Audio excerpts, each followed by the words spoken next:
Hello everyone, कैसे हो आप सभी लोग। आई होप कि आप सभी लोग अच्छे ही होंगे और प्रिपरेशन भी अच्छी चल रही होगी। थोड़ा प्रेशर आता है इस टाइम में, बट हमें हैंडल करना चाहिए उसको। ठीक है, तो चलो आज हम देखने वाले हैं यूपीएससी के लेख से रिलेटेड क्वेश्चंस। कैसे यूपीएससी ने लेख के ऊपर क्वेश्चन पूछे हैं उसको देखेंगे, और उसके बाद जो भी इम्पोर्टेंट लेक्स हैं, मैंने उस दिन आपको बोला था कि चिलिका, कोलेरू, पुली के जो लेक हैं इनके बारे में हम डिटेल में देखेंगे बाद में। तो वो न्यूज़ में भी है, तो इसीलिए हम उनको डिटेल में अच्छे से देखेंगे। तो पहले देखते हैं क्वेश्चन कैसे यूपीएससी ने फ्रेम किए थे लेक्स के ऊपर, मतलब अलग अलग लेक्स के ऊपर। तो उसको पहले देखेंगे ताकि हमें एक आइडिया आ जाएगी कि हाँ, अगर किस टाइप के भी क्वेश्चंस आ जाएंगे, मतलब डिफरेंट डिफरेंट टाइप के भी क्वेश्चंस आएंगे ना, तभी भी हम उनको सॉल्व कर सकेंगे। तो इसीलिए पीवाईक्यू देखना ज़रूरी होता है, एक थोड़ी सी आइडिया आ जाती है हमें। और इस टाइम पे तो मैं स्पेशली ख़ास करके यही बोलूँगी कि आप ना अभी जो टेस्ट होते हैं, जैसे विजन के टेस्ट हो, इनसाइट के हो, चाहे नेक्स्ट आईएएस वाले हो, उनको ना आप स्किप करें। अभी उनके क्वेश्चंस और ये सब मत देखते बैठे। अब जस्ट यूपीएससी के क्वेश्चंस देखें, यूपीएससी स्टेटमेंट कैसे बनाती है। अगर किसी स्टेटमेंट को यूपीएससी ने गलत बताया तो क्यों गलत बताया, क्या उसमें एक्सट्रीम वर्ड यूज़ किए गए थे, या एकदम से मतलब जो बॉडीज़ होती हैं ऑर्गेनाइज करने वाली, क्या उनसे रिलेटेड या मिनिस्ट्री रिलेटेड कुछ गलत ऐसे लिखा था, इस वजह से उस स्टेटमेंट को यूपीएससी ने गलत बताया। प्रॉपर यूपीएससी के आंसर की ही फॉलो करो, उसी के अकॉर्डिंग अपना जो लॉजिक होता है वो डेवलप करना चाहिए इस टाइम में। अभी जो बचे हैं ना 20-25 दिन, तो उसमें आपको यही करना है। तो इसको बोलते हैं स्मार्ट स्टडी। अगर आप इस तरह से करोगे, एटलीस्ट 5 या 4 ईयर्स के भी क्वेश्चन पेपर उठा के इस तरह से करोगे ना आप, तो एक आपका लॉजिक डेवलप हो जाएगा। और जहाँ पे भी आपको क्वेश्चंस टैकल करना नहीं आ रहा है, मतलब आपका नॉलेज वहाँ पे काम नहीं कर रहा है, या आपने जो पढ़ा है उसके अकॉर्डिंग आपका क्वेश्चन सॉल्व नहीं हो रहा है, तब वहाँ पे आप ये अपना जो लॉजिक आपने डेवलप किया है ना क्वेश्चन पेपर से, वो लगाकर आप क्वेश्चन सॉल्व कर सकते हो। होप कि वहाँ पे चांसेस है, 50-50 चांसेस हो सकते हैं, शायद वो गलत भी हो जाए, शायद सही भी हो जाए, बट रिस्क लेना तो ज़रूरी होता है ना पेपर में। अगर आपको लग रहा है कि आपने 60 या 70 अटेम्प्ट किए हैं, तो आपको थोड़ा रिस्क लेना चाहिए 10-15 क्वेश्चन के लिए। तो उस टाइम पे आप अपना ये नॉलेज वहाँ पे आप अप्लाई कर सकते हो। ठीक है, तो इसीलिए मैंने यहाँ पे फर्स्ट क्वेश्चंस उठाए हैं, ज़्यादा नहीं, 2017 तक के ही है, और एक 2013 वाला है, और बीच में 22 और 21 के भी थे, बट वो जस्ट लोकेशन के बारे में, जो रामसर साइड थी उनके लोकेशन के बारे में पूछा गया था, मतलब मैच द फॉलोइंग करेक्ट इस तरह से पूछा था। तो इसीलिए मैंने सोचा कि वो इतना मतलब उसमें बताने लायक कुछ नहीं है, तो रहने देते हैं। ठीक है, तो अभी देखो ये जो आपको क्वेश्चन दिख रहा है मैंने खुद से लिखे हैं। और हाँ, ज़रूरी बात ये है कि खुद से लिखना, खुद से प्रैक्टिस करना, ये बहुत इम्पॉर्टेंट होता है, और जब खुद से लिखते हो तो वो लॉन्ग टाइम के लिए बहुत याद रहता है। तो इसीलिए खुद से ही प्रैक्टिस करना ज़रूरी होता है। बस मैं बता रही हूँ, अभी मत करना शुरू, बट ये पीवाईक्यू के लिए मैं आपको सजेस्ट करूँगी कि आप खुद से करें, और चाहे किसी कोचिंग वालों के भी आप देख के करोगे ना तो भी ठीक है, बट खुद से, खुद के हाथों से लिखे, खुद देखिए, एनालाइज करें। क्योंकि देखो, दूसरों का मटेरियल तो दूसरों का ही होता है, मटेरियल तो ठीक है, जो वो बताता है वो उनके लिए ठीक है, बट आप पीवाईक्यू के लिए दूसरों के ऊपर डिपेंड मत रहिए, खुद से करें। ठीक है, तो यहाँ पे ये 23 का ही है, 2023 का ही है, यूपीएससी का, एक्चुअली यूपीएससी का ही है क्वेश्चन। तो यहाँ पे पूछा गया था कंसिडर द फॉलोइंग स्टेटमेंट्स। तो इसमें फर्स्ट स्टेटमेंट उन्होंने ये दे रखी थी कि झेलम रिवर पासेस थ्रू उलर लेक। ये देखो, ये इसका तो ये है, ठीक है, झेलम रिवर तो वहीं से आसपास से गुजरती है, तो ये तो हमें पता है, बट डायरेक्टली इसी से, मतलब पासेस थ्रू इसी लेक से होके जाती है, ये तो हमें नहीं पता है। ये अगर पक्का पता हो ना, तभी ऐसे क्वेश्चंस आपको सॉल्व करने चाहिए। फिर नेक्स्ट देखो, नेक्स्ट स्टेटमेंट को भी देखना चाहिए, पहले से ही डिटरमाइन नहीं करना चाहिए कि पहला स्टेटमेंट इस तरह सा है तो हमें क्वेश्चन ही नहीं आता है, ऐसे भी नहीं सोचना है। तो देखो ये जो है सेकंड वाला, इसमें उन्होंने बोला है कि Krishna river directly feeds Kolleru lake. हमें आंसर नहीं देखना है इस क्वेश्चन का, लेकिन हाँ यूपीएससी ने स्टेटमेंट कैसी फ्रेम की है उसको देखना है हमें यहाँ पे। तो ये सेकंड बोल रहा है आपको डायरेक्टली थोड़ा एक्सट्रीम नहीं लगता, एकदम डायरेक्टली कैसे फीड कर सकती है कोई रिवर, मतलब कृष्णा रिवर एटलीस्ट वो तो अपना पूरा डेल्टा फॉर्म कर देती है, तो एकदम से कैसे वो करेगी। शायद उसकी स्ट्रीम अगर बोल देते तो वो बात अलग थी, लेकिन एकदम ये कृष्णा रिवर ही डायरेक्टली फीड्स बोल रहे हैं, तो ये थोड़ा एक्सट्रीम लगता है डायरेक्टली, है ना। तो अगर इसको भी हम कट कर देते तो हमारे पास तो ऑप्शन 1 ओनली, 2 ओनली, 3 ओनली और नन ऐसे हैं। तो इसमें से अगर ये कट भी कर देते तो फिर भी हमारे पास ये 3 ऑप्शंस बचते हैं, तो उसको सॉल्व करना पड़ता है हमें, है ना। चलो अभी थर्ड स्टेटमेंट देखते हैं, उसी के अकॉर्डिंग भी देखा जाएगा। Meandering of the Gandak river formed कन्वर लेक्स। क्या इस तरह से मतलब ये जो कन्वर लेक है वो गंडक के जो मियांड्रिंग करती है, मतलब लेक जो जब भी रिवर अपनी मियांड्रिंग करती है ना तो इस तरह से करती है, ये इस तरह से। तो ये क्या करती है, ये मेन स्ट्रीम है, तो कभी कभी मेन स्ट्रीम को छोड़ के चली जाती है, तो जो ये एरिया बच जाता है ना, तो ये बचता है, जो भी बचता है वहीं पे ये लेक फॉर्म हुआ है, ऐसा ही इसका कहना है स्टेटमेंट का। तो क्या ये ऐसा है, एक्चुअली आपको नॉलेज, मतलब ये नॉलेज बेस्ड क्वेश्चन है, अगर आपको फैक्ट्स पता है तो आप क्वेश्चन टैकल कर सकते हो, अगर नहीं पता है तो आप नहीं कर सकते हो। लेकिन जब आप एक को डिलीट कर पाए और 2 को नहीं कर पा रहे, 2 में से डिसाइड नहीं कर पा रहे, तो ये लास्ट के राउंड के लिए रखना चाहिए क्वेश्चन, या सेकंड राउंड के लिए रखना चाहिए। और जब भी आपको लगे कि मेरे 80 या 85 मैंने अटेम्प्ट कर दिए, तो उसके बाद फिर ऐसे क्वेश्चन को छोड़ भी दो ना तो कोई प्रॉब्लम नहीं है। लेकिन आपके 60 या 65 या 70 तक ही हो रहे हैं, तब जाके आपको रिस्क लेनी चाहिए ऐसे क्वेश्चन में। फिर इन दोनों में आपको डिसाइड करना चाहिए कि कौन सा आंसर आएगा। तो आप मुझे बताना कमेंट बॉक्स में इसमें से कौन सी स्टेटमेंट जो है वो करेक्ट है, ठीक है।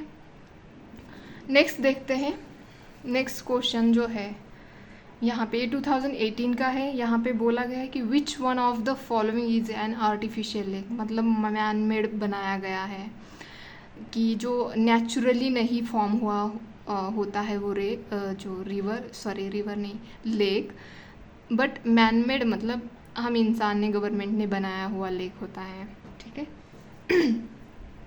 तो ऐसा कौन सा है इसमें से, ये बताना था।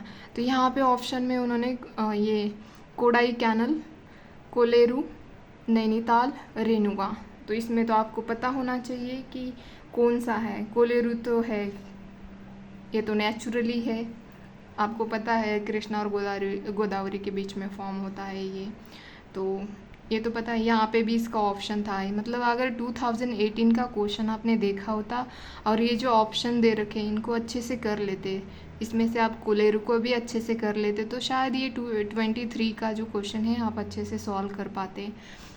जिन्होंने नहीं किया है उनके लिए, और जिन्होंने किया है उनके लिए तो बेहतर ही है, ठीक है। तो इसमें से आर्टिफिशियल लेक बताना था, तो यहाँ पे आंसर तो ये है, कोडाई कैनल जो है वो आर्टिफिशियल है। बाकी कोलेरू और नैनीताल जो कि यूके मतलब उत्तराखंड में है, कोलेरू आपको पता है आंध्र प्रदेश में है, और रेणुका जो है वो हिमाचल में है। तो ये रेणुका वेटलैंड रामसर साइड भी है। तो ये तीनों जो है वो नेचुरल लेक है, और बस ये कोडाई कैनल जो है वो आर्टिफिशियल लेक है, ठीक है। तो नेक्स्ट क्वेश्चन देखते हैं, मतलब इस तरह से भी यूपीएससी ने पूछा है क्वेश्चन, तो ये भी हमें याद रखना चाहिए। जब भी हम पढ़ रहे हैं लेक के बारे में, तो इस तरह से याद रख के हमें पढ़ना है कि हाँ इस तरह से भी यूपीएससी क्वेश्चन पूछ सकती है, और इस तरह से भी पूछे हैं तो उसके अकॉर्डिंग हमें प्रिपेयर करना है, ठीक है। ये 70 का है, मैं बस जस्ट आपको आइडिया आ जाए इसलिए बता रही हूँ, और पढ़ना क्या होता है, जैसे हमने 23 का क्वेश्चन देखा था, उसमें उलर लेक के बारे में, झेलम रिवर के बारे में ऐसे पूछा, ठीक है। तो दोनों के बारे में हमें पढ़ना ज़रूरी होता है। फिर Krishna river directly feeds Kolleru lake बोला था उन्होंने, तो कृष्णा रिवर भी हमारे लिए इम्पॉर्टेंट बन जाती है और कोलेरू लेक भी हमारे लिए इम्पॉर्टेंट बन जाता है। तो उनके बारे में डिटेल में पढ़ना ज़रूरी होता है। शायद यूपीएससी उसके बारे में नेक्स्ट टाइम पे पूछे, हो सकता है, और ऐसे बहुत बार हो चुका है। फिर meandering of the Gandak river का जो उन्होंने पूछा था, जिसकी वजह से वो कन्वर लेक फॉर्म हुआ था। तो कन्वर लेक तो आपको पता है 2020 में वो रामसर साइट बन गया था। तो कन्वर लेक के बारे में पता होना चाहिए हमें, फिर गंडक रिवर के बारे में पता होना चाहिए, और ये मियांडरिंग कैसे फॉर्म होती है ये भी बेसिक पता होना चाहिए। तो इस तरह से पढ़ते हैं ना, तो नेक्स्ट टाइम पे मतलब नेक्स्ट एग्ज़ाम में हमें बेनिफिट होता है उसका। इसीलिए PYQ देखने के लिए बोलते हैं, टॉपर्स बोलते हैं, हम जहाँ पे कोचिंग करते हैं वो भी यही बोलते हैं कि PYQ इसीलिए इम्पॉर्टेंट होते हैं और उनको इस तरह से एनालिसिस करना चाहिए, ठीक है। तो ये 2017 का क्वेश्चन है। Consider the following statements. इन्होंने फर्स्ट स्टेटमेंट में बोला है कि in India the Himalayas are spread over 5 states only. क्या आपको लगता है इतना बड़ा हिमालय जस्ट 5 स्टेट्स में ही होगा? ये लगता है? नहीं। Western Ghats are spread over 5 states only. हमने वेस्टर्न घाट के बारे में जब हम वेस्टर्न कोस्टल प्लेन देख रहे थे तब मैंने बताया था आपको कि ये गुजरात, महाराष्ट्र, गोवा, कर्नाटका, केरला और तमिलनाडु मतलब 6 स्टेट से होके ये मतलब जाता है। ये मतलब ये जो वेस्टर्न घाट है पूरा 6 स्टेट में स्प्रेड हो रखा है। तो ये 5 स्टेट तो एकदम मतलब गलत ही हो गया ना। और जो पुलिकत लेक के बारे में यहाँ पे पूछा गया है क्वेश्चन, और अभी न्यूज़ में भी है पुलिकत लेक जो है वो अभी न्यूज़ में भी है। तो हमारे लिए पुलिकत लेक भी इम्पोर्टेंट बन जाता है। वेस्टर्न घाट्स के बारे में पता होना चाहिए हमें, और हमारे हिमालय के बारे में भी पता होना चाहिए। तो यहाँ पे बोला गया है कि पुलिकत लेक जो है वो स्प्रेड ओवर 2 स्टेट्स ओनली। तो ये आपको पता होना चाहिए, अगर पता होगा तभी आप सॉल्व कर सकोगे ना। ये तो ठीक है, ये तो बेसिक जनरल आप नॉलेज बोलो या लॉजिकली भी आप इसको सॉल्व कर सकते हो। ये वेस्टर्न घाट का तो ठीक है, फिर भी आपको लॉजिक से नहीं आया तो वो हम ऐसे समझते हैं ना कि गुजरात, महाराष्ट्र, गोवा, केरला, कर्नाटका ये तो वेस्टर्न घाट में आता है, तमिलनाडु तो ईस्टर्न घाट में आता है, इस तरह से हम सोचते हैं। तो इस वजह से शायद ये गलत हो सकता है, लेकिन हाँ तमिलनाडु भी आता है इसमें वेस्टर्न घाट में। हिमालयस तो ये तो लॉजिक तो क्या बोले, कॉमन सेंस है कि कैसे 5 स्टेट्स में हो सकता है। हमारा हिमालय जम्मू कश्मीर से लेके पार मतलब अरुणाचल प्रदेश तक है, तो कैसे उसमें अगर नॉर्मली भी आप देखो जम्मू कश्मीर, लद्दाख 2 हो गए अभी बन गए, ये तो 2017 में पूछा है। तब देखो जम्मू एंड कश्मीर होगा, हिमाचल होगा, उत्तराखंड 3, फिर उत्तराखंड के बाद आता है सिक्किम आता है, 4 तो यही हो रहे हैं, फिर अरुणाचल आता है, 5 तो यही हो रहे हैं, फिर आसाम में भी तो आता है पूर्वांचल की वो नीचे वाली भी तो लाइनें हैं, तो यही तो बन रहा है। तो कैसे ये सिर्फ 5 स्टेट में स्प्रेड होगा? आई थिंक इसकी 13 स्टेट में ये हिमालय पूरा स्प्रेड हो रखा है। तो ये तो 5 तो एकदम आप बिना नॉलेज के भी इसको मतलब एक क्या बोलते हैं इसको एलिमिनेट कर सकते हो। मतलब अगर एक एलिमेंट कर देते हो तो ये यहाँ पे ऑप्शन 1 जाता है, 3 डी भी जाता है, ठीक है। तो बचता है यहाँ पे 3 तो करेक्ट ही दिख रहा है, मतलब Pulicat lake is spread over 2 states only. अगर आपको वेस्टर्न घाट के बारे में पता होता है कि कितने स्टेट्स में ये स्प्रेड हो रखा है तो आसानी से आप इसको भी एलिमिनेट करके आपका आंसर 3 ओनली आ जाता, क्योंकि ये 6 स्टेट में है ना, तो इसीलिए हमारा आंसर 3 आता। तो इस तरह से हमें यहाँ पे आंसर तो निकालना, मतलब कैसे निकाला जा सकता है ये मैं बता रही हूँ, लेकिन इसमें अभी लर्निंग क्या करनी है एज अ PYQ, हमें इसमें से क्या लर्न करना है, मतलब क्या सीखना है इससे।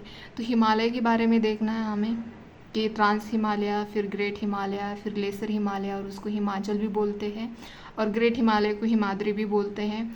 फिर उसके बाद शिवालिक्स आते हैं, तो ये कौन से स्टेट में स्प्रेड हो रखे हैं ये देखना है। इसमें से कौन से माउंटेन माउंटेन्स लोकेट करते हैं, कौन से इसमें ट्रांस हिमालय में कौन से माउंटेन्स है, ग्रेट हिमालय में कौन से माउंटेन्स है, इनका एरिया का कितना है, इसमें कोई मतलब बायोस्फीयर रिजर्व आता है या नहीं आता है, ये सब चीज़ें इसमें से हमें सीखने वाली चीज़ें हैं। ठीक है।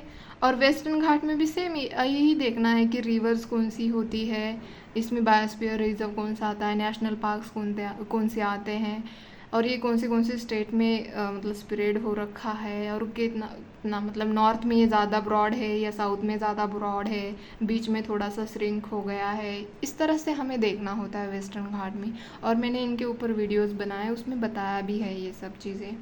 ठीक है। तो ये हमारे क्वेश्चंस है, और इसमें कैसे मतलब हमें कैसे एनालिसिस करना होता है PYQ को, तो ये मैंने यहाँ पे आपको बताया। ना कि बस आंसर को या स्टेटमेंट को ही नहीं करना है। जब भी अगर देखो अभी यहाँ पे जो ये आर्टिफिशियल लेक का इन्होंने बोला है, तो हमें इन तीनों लेक के बारे में भी देखना है। ये कहाँ पे लोकेट करता है, ये कहाँ पे लोकेट करता है, ये कहाँ पे लोकेट करता है, क्या ये नेचुरल है या रामसर साइट है या नहीं है, ये भी देखना होता है। क्या इसमें कौन सी हिल मतलब एक हिली एरिया में होते हैं या नॉर्मल ही ऐसे ही है, इसको कौन सी रिवर वाटर फीड करती है, ये भी देखना होता है इन तीनों में से। तो इस तरह से हमें एनालिसिस करना होता है PYQ का। ठीक है। नेक्स्ट क्वेश्चन देखते हैं, ये लास्ट है क्वेश्चन, उसके बाद हम अपने इम्पोर्टेंट जो लेक है उनके बारे में जो न्यूज़ में है तो उनके बारे में हम देखेंगे। ठीक है। तो ये हमारा लास्ट क्वेश्चन ही बन जाएगा यहाँ पे।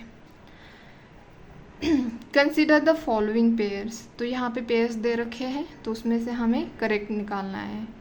तो नोकरेक बायोस्फीयर रिजर्व ये गारो हिल्स में लोकेट करता है या नहीं करता है, ये बताना है। मतलब बताना क्या, सही है या स्टेटमेंट या गलत है, यही यहाँ पे हमें चुनना है। लोकतक, इसको लोकतक भी बोला जाता है, लोकतक लेक भी बोला जाता है, ये बरेल रेंज में आता है या नहीं आता है, तो इससे अगर नहीं आता है तो ये हमारा रॉन्ग बन जाता है, आता है तो सही बन जाता है। फिर यहाँ पे बोला गया इन्होंने नामदफा नेशनल पार्क, तो ये बोल रहे हैं कि ये डाफला हिल्स में आते हैं। अगर आपने मेरा जो हिमालय वाला जो वीडियो देखा होगा तो उसमें मैंने बताया है कि पहले मोनपा आता है, फिर डाफला हिल्स आती है, फिर उसके बाद मिरी हिल्स आते हैं, उसके बाद अबोर आती है, उसके बाद मिशमी आती है लास्ट में। ये पूरा ऐसा सपोज मान लीजिए ये अरुणाचल है, तो इसमें यहाँ पे मोनपा, फिर ये डाफला, फिर मिरी आती है, फिर यहाँ पे अबोर आती है, फिर यहाँ पे मिशमी आती है। तो इधर के साइड पे जब अरुणाचल इस तरह से होता है, फिर नागालैंड, फिर मणिपुर होता है ना, तो इधर के साइड पे है ये हमारा नामदफा नेशनल पार्क, इधर के साइड पे है। तो ये हमारी जो डाफला है वो यहाँ पे रेंज आती है। तो बताओ ये जो है कैसे मैच करेक्ट होगा। ये यहाँ पे लोकेट करती है डाफला हिल्स, और ये नामदफा नेशनल पार्क इधर लोकेट करता है। तो ऑब्वियसली ये स्टेटमेंट हमारी गलत हो जाती है अगर आपको ये सब पता होगा तो।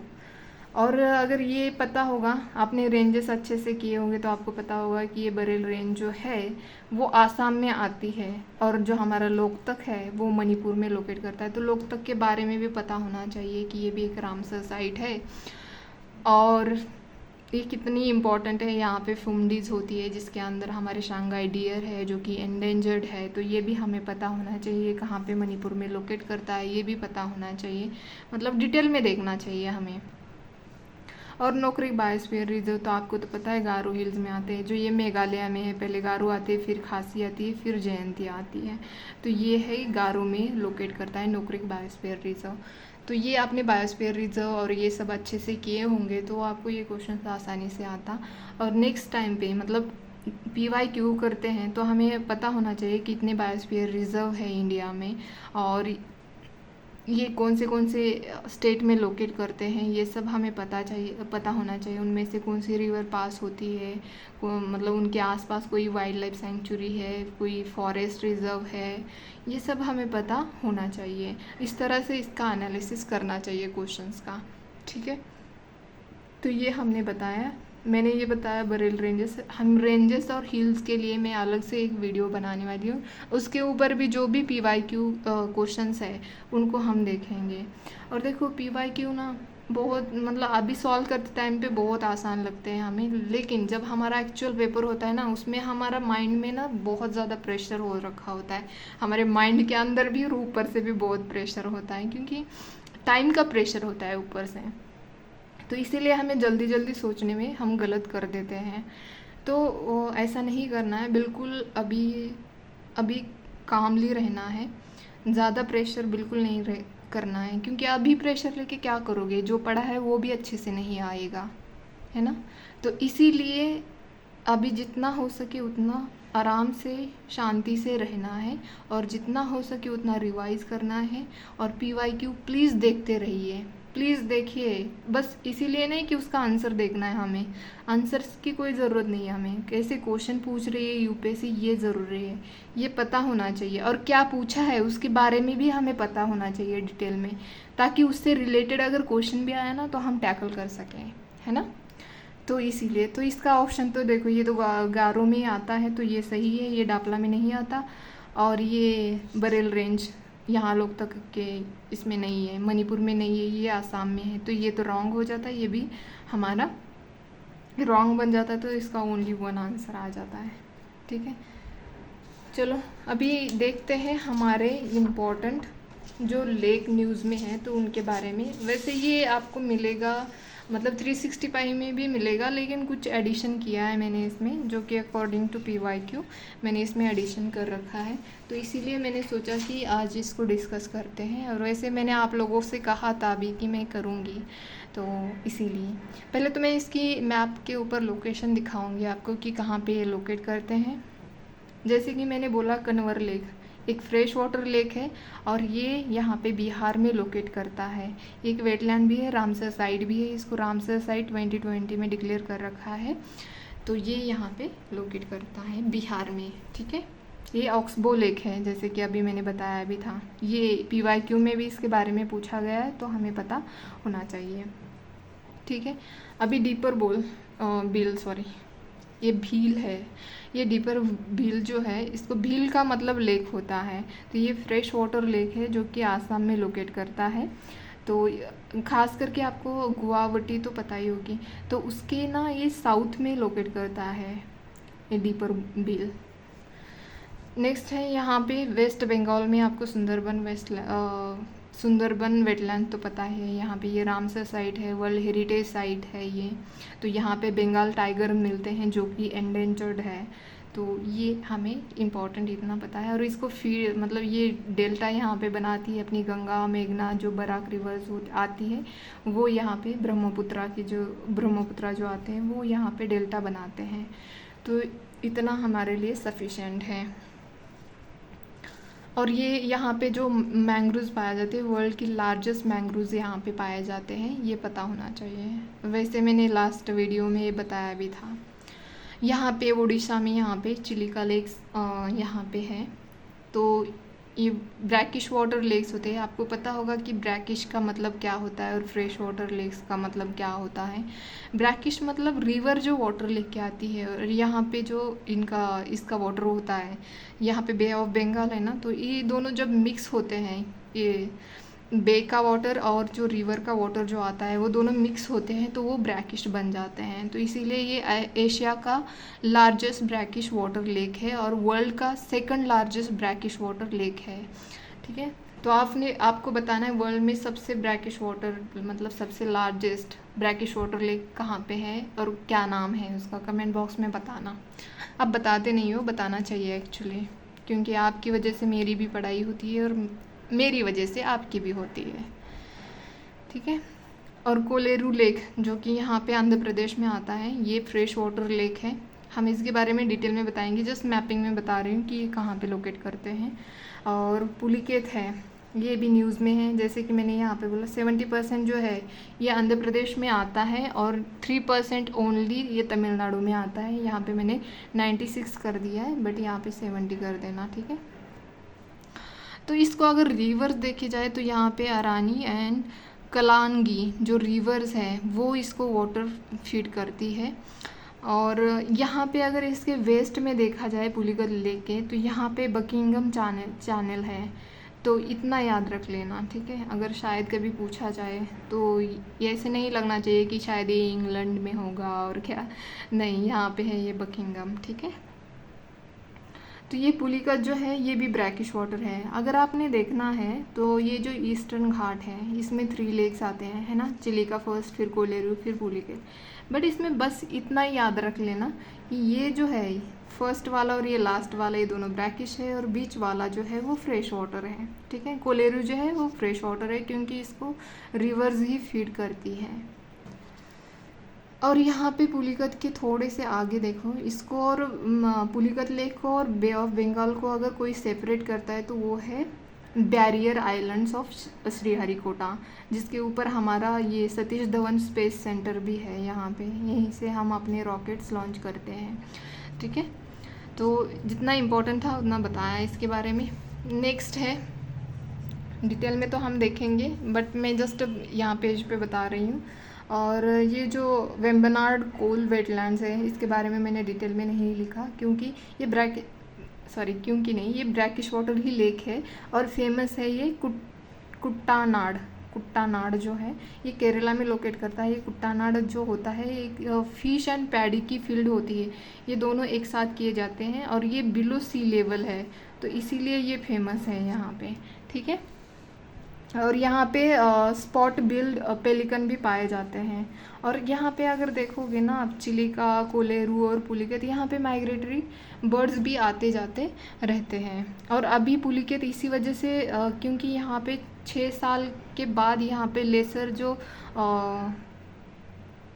पेलिकन होते हैं वो अभी आए हैं, मैंने शायद करेक्ट ही बोला होगा, तो वो 6 इयर्स के बाद आए, इसीलिए ये न्यूज़ में है। तो यहाँ पे आपको तो चिलिका में तो फ्लेमिंगो आते हैं वो भी पता है, और कोलेरू पे भी आते रहते हैं तो ये भी पता है। और यहाँ पे भोज वेटलैंड है, ये मध्य प्रदेश के भोपाल में लोकेट करता है। ये मैन मेड है, आपको ये पता होना चाहिए। ये रामसर साइट बनी है 2002 में, और ये इसी वजह से न्यूज़ में क्योंकि यहाँ पे कंस्ट्रक्शन जो है इसके आसपास बफर जोन जो होता है उसमें बैन लगाया है, इसलिए ये न्यूज़ में है। और अभी देखते हैं हमारा डल लेक, जो कि श्रीनगर में, जम्मू कश्मीर की जो कैपिटल है श्रीनगर, उसमें लोकेट करता है ये डल लेक। ये फ्रेश वाटर लेक है और यहाँ पे जो है इस लेक में फ्लोटिंग गार्डन भी बोला जाता है इसको। और यहाँ की जो कश्मीरी लैंग्वेज है उसमें यहाँ पे राड बोला जाता है इसको, ठीक है। और यहाँ पे फेमस जो हाउस बोट जो होती हैं उसको शिखारा बोला जाता है, ठीक है। आपने फिल्मों में देखा होगा कि वहाँ पे हाउस बोटिंग होती है तो उसको शिकारा बोला जाता है। और जो रिवर है वो झेलम है, ठीक है, झेलम इसको वाटर फीड करती है। तो ये कुछ इम्पोर्टेंस लेक है और जो कि न्यूज़ में भी है, तो इसके लिए मैंने यहाँ पे कुछ रिवर्स इसमें दे नहीं रखी है, जो 365 जो है उसमें नहीं दे रखी है, तो इसीलिए मैंने सोचा कि यहाँ पे खुद से लिख के बता देती हूँ तो सही रहेगा, ठीक है। हम देखते हैं कोलेरू लेक, जो कि हमारे आंध्र प्रदेश में लोकेट करता है। ये फ्रेश वाटर लेक है जैसे कि मैंने अभी बताया आपको, और इसको अगर रिवर फीड करती है तो वो है बुद्धा मेरू एंड तमिलेरू रिवर। ये तेलुगु वर्ड्स हैं तो थोड़ा सा डिफ़िकल्ट होगा प्रोनाउंस करने के लिए, लेकिन पता होने चाहिए कि कोलेरू लेक को कौन सी रिवर वाटर फीड करती हैं, क्योंकि फ्रेश वाटर लेक जो होता है वो पीने लायक होता है तो उसको हम फ्रेश वाटर लेक को फ्रेश वाटर बोलते हैं, ठीक है। ये रामसर साइट है, जितने भी आज लेक देखने वाले हैं वो सभी रामसर साइट है, ये फैक्ट से बता रही हूँ मैं। ये connected to Krishna and Godavari rivers connect करता है, बट ये कृष्णा और गोदावरी डायरेक्टली फीड नहीं करती है कोलेरू लेक को, ठीक है। अगर यहाँ पे सबसे इम्पॉर्टेंट फ्लोरा देखा जाए तो वो है प्रोसोपिस जूलीफ्लोरा, जो है ये है इन्वेजिव स्पेसीज जो कि इसमें लोकेट करती है यहाँ पे, ठीक है। और जो फौना देखा जाए तो यहाँ पे ग्रे पेलिकन जो आते हैं ये माइग्रेटरी बर्ड्स हैं, तो इसीलिए ये ज़्यादा मतलब थोड़ा टूरिज़्म को अट्रैक्ट भी करते हैं। नेक्स्ट है पुलिकत, इसी के नीचे दिखाई देता है। आंध्र प्रदेश में जैसे कि मैंने बोला 70% है और 3% जो है वो तमिलनाडु में आता है। और ये second largest brackish water lake है। मैंने बोला ना चिलिका, फिर कोलेरू आता है, तो कोलेरू तो फ्रेश है, तो इसलिए पुलिकत वे नीचे और थोड़ा घूम के जाओगे केरला में तो वेम्बनाड, तो वो तो नेचुरल तो है नहीं, बट वो ब्रैकिश वाटर लेक है, तो वो एक ब्रैकिश वाटर लेक बन जाता है। ठीक है, इस तरह से याद रखोगे तो याद रह जाएगा। तो ये सेकंड लार्जेस्ट ब्रैकिश वाटर है जो कि इंडिया में। ठीक है, ये रामसर साइड भी है, और इसको रिवर जो है वहाँ पे भी मैंने बताया रानी, कलांगी और स्वर्णमुखी। ये स्वर्णमुखी आपको वहाँ पे भी ऊपर भी दिखाई देगी, लेकिन वो अलग है, ये अलग है। ठीक है, तो नेक्स्ट डे अभी देखना है हमें, वो है कन्वर लेक देखेंगे, बाद में ये दूसरे देखेंगे। ठीक है, तो कन्वर लेक जो है इसको कबारतल भी बोला जाता है, अपने अकॉर्डिंग प्रोनाउंस करना है इसका, और ये बिहार में आता है। ये किस लिए न्यूज़ में है, क्योंकि ये ड्राई होते जा रहा है, आपको तो पता है क्लाइमेट चेंज की वजह से। वैसे डल लेक भी क्लाइमेट चेंज की वजह से ही न्यूज़ में था। तो ये यहाँ पे कन्वर लेक में जो वाटर है वो मतलब सूखा पड़े जा रहा है ये लेक। ठीक है, ये फ्रेश वाटर नेचुरल वेटलैंड है, ऑक्सबो लेक है। अभी वैसे स्टेटमेंट में हमने देखा ही था, इसी की वजह से स्टेटमेंट बन गई थी। रामसर साइट है 2020 में। क्या ये कौन सी लेक की वजह से ये ऑक्सबो पड़ा है वो आप मुझे कमेंट बॉक्स में बताना, ये आपका काम है अभी ढूंढने का। Part of central Asia flyway, central Asian flyway क्या होता है ये भी आप कमेंट बॉक्स में बताना मुझे। ये और वेम्बनाड जो लेक है ये दोनों सेंट्रल एशियन फ्लाईवे के पार्ट है। ठीक है, और रिवर जो है गंडक, बिया और यहाँ पे करेज, ये 3 रिवर इसको वाटर फीड करते हैं। ठीक है, अभी हमें देखना है, अभी देखेंगे हम चिलिका लेक और डीपोर बिल डिटेल में। वैसे तो इसके बारे में मैंने डिटेल में बोला ही है। चिलिका जो है उड़ीसा में आती है, ये तो आपको पता ही है, ईस्टर्न घाट हिल्स की ये पार्ट है, और Asia's largest brackish water lake और लगून है। वैसे बताना लेक और लगून में क्या डिफरेंस होता है। चलो ठीक है, ये बात तो मैं बता देती हूँ, बाकी जो पूछा है वो आप कमेंट बॉक्स में बताना। ठीक है, लेक जो होते हैं, देखो वैसे सांबर लेक भी है, राजस्थान में है, कोई कोस्टल बॉर्डर तो उसको लगती नहीं है, लेकिन वो कैसा है, सॉल्ट लेक है, उससे हम सॉल्ट प्रोड्यूस कर सकते हैं, है ना। तो लेक जो होते हैं वो इनलैंड हो सकते हैं, चाहे हाईलैंड्स पे हो सकते हैं, लेक होते हैं जिस तरह से मैंने अभी बताया वो। बट लगून को क्या होता है, लगून को कोस्टल बॉर्डर होती है, ये मोस्टली तो कोस्टल पे ही दिखाई देते हैं लगून, या इसको ये बैरियर्स के बीच में ये लोकेट करते हैं, तो इसीलिए उनको लगून लेक बोला जाता है। जो भी लेक्स बॉडी होती है वो उनको कोस्टल बॉडी लगती होगी, या यहाँ पे उनके बैरियर्स दिखाई देते होंगे, तो उसको हम लगून बोलते हैं। ठीक है, तो ये डिफरेंस होता है लगून और लेक में। तो ये चिलिका जो है वर्ल्ड, जैसे मैंने अभी बोला था, फर्स्ट आपको ढूंढना है, सेकंड लार्जेस्ट कोस्टल लगून है, और यहाँ पे first Indian wetlands of international importance under Ramsar convention in 1981।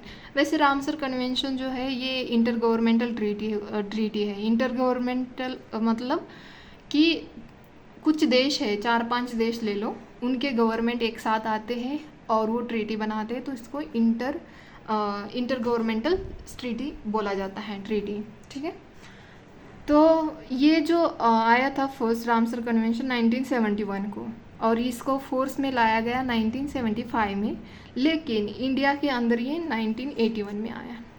India ने इसको रेटिफाई भी किया है। एकलौती ऐसी बॉडी है जो कि वेटलैंड्स को रेगुलेट करती है, उनके कंजर्वेशन और रेगुलेशन का काम करती है। ठीक है, तो जितना इम्पोर्टेंट था इतना बता दिया। और ये याद रखना, चिलिका जो है स्टेटमेंट में दे सकती है यूपीएससी ऐसे ही कि first Indian wetlands of international importance में कौन सा जो लेक है वो आता था, तो आपको पता होना चाहिए चिलिका है। ठीक है, और first sight in Asia removed from Montreux record in 2002 में।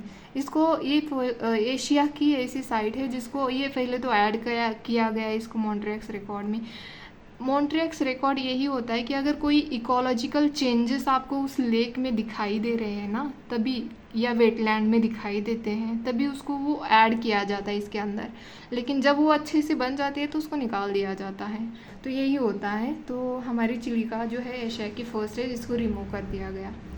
और यहाँ पे चिलिका में देखा जाए काली जय टेम्पल है जो कि सिचुएटेड करता है on an island in Chilika. ठीक है, चिलिका का जो आइलैंड है उसके ऊपर ये सिचुएटेड करता है। और मेजर अट्रैक्शन यहाँ पे देखा जाए तो नालबाना जो बर्ड सेंचुरी है वो भी यहीं पे लोकेट करती है। और इरावदी डॉल्फिन जो है, एक बात याद रखना, डॉल्फिन चाहे कौन सी भी हो, इंडस हो, गैंगेटिक हो, तो वो सभी एंडेंजर्ड है, चाहे इरावदी हो। ठीक है, ये याद रख लेना, ये फैक्ट्स है, इसके लिए ज़्यादा मेहनत करने की ज़रूरत नहीं है। और चिलिका लेक जो है उसको नॉर्थ से ये दया एंड भार्गवी जो है ये दोनों महानदी की ब्रांचेस है, लेकिन ये चिलिका लेक को फीड करती है नॉर्थ से। ठीक है, और नेक्स्ट है हमारा दीपोर बिल। जो दीपोर बिल है आसाम में, मैंने बोला गुवाहाटी जो है तो उसके 10 किलोमीटर्स दूरी पे ये लोकेट करता है। ये परमानेंट फ्रेश वाटर लेक है and largest Bhil in Brahmaputra valley of lower Assam. Lower Assam में आता है, मतलब साउथ में आता है ब्रह्मपुत्रा के। ठीक है, भील का मतलब तो मैंने बताया, यहाँ पे लिखा भी है कि वो लेक होते हैं। वाइल्ड लाइफ सेंचुरी भी है, रामसर साइट भी है। ये आसाम की एकलौती रामसर साइट है, याद रख लेना।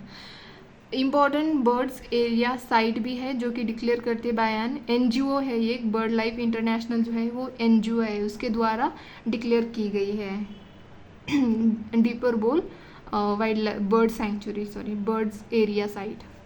माइग्रेटरी बर्ड्स जो होते हैं, वाइट आइड पोचर जो है वो माइग्रेटरी बर्ड्स हैं यहाँ पे। और रिवर अगर देखा जाए बसिस्था एंड कलमानी, ये जो 2 रिवर्स है वो इसको वाटर फीड करती है। ठीक है, तो ये है कुछ हमने इम्पोर्टेंस लेक्स देखे हैं जिनके बारे में मैंने आपको बोला था, और UPSC ने इनके बारे में क्वेश्चन भी पूछे हैं, तो इसीलिए मैंने सोचा ये न्यूज़ में भी है तो इसीलिए डिस्कस करते हैं। वैसे मैंने आपसे कहा था, अभी दोबारा बता रही हूँ, लेकिन प्लीज़ अगर जो भी मैं क्वेश्चन पूछती हूँ आप बताया करो। अगर आपको कुछ मिस्टेक्स लगती है इसमें तो आप मुझे कमेंट बॉक्स में बताना, क्योंकि मैं भी ह्यूमन हूँ, मुझसे भी एरर हो सकते हैं। ठीक है, अगर आपको पसंद आता है तो प्लीज़ लाइक तो एटलीस्ट किया करो। तो आज के लिए इतना ही, धन्यवाद।